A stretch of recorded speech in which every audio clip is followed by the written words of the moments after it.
টি-20 বিশ্বকাপ জিতে নরেন্দ্র মোদী স্টেডিয়ামে নিজের ভাগ্য ফেরাতে চায় ভারত।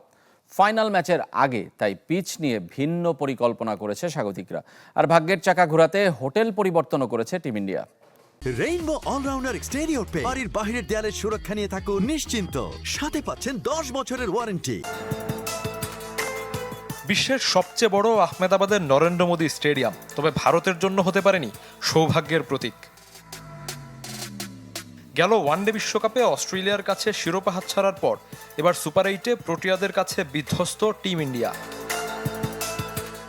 তাই এসব তিক্ত স্মৃতি ভুলে আহমেদাবাদের নতুন ইতিহাস লিখতে চায় সূর্যকুমারের দল। তবে তা কিভাবে? সেমিফাইনালে ওয়াংখেড়ের যে উইকেটে ইংল্যান্ডকে হারিয়েছে, ফাইনালে একই ধরনের পিচে খেলবে ভারত। নরেন্দ্র মোদীর সেন্টার উইকেট কালো আর লাল মাটির সংমিশ্রণ। ইংলিশদের হারানোয় এমন পিচ তৈরিতে উদ্বুদ্ধ হয়েছেন কিউরেটররা, যেখানে ইনিংসে 200-র বেশি রানও হতে পারে। সঙ্গে ব্যাটারদের পাশাপাশি পেসাররা পাবেন বাড়তি সুবিধা।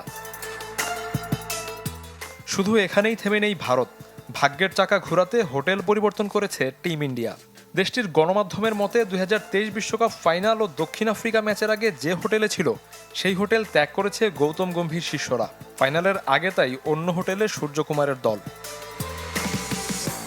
সেমিফাইনালের আগেও এমন অদ্ভুতরে সিদ্ধান্ত নিয়ে সমালোচিত হয় স্বাগতিকরা।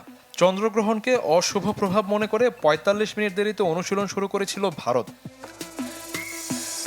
শফিউদ্দিন শাওন, চ্যানেল 24।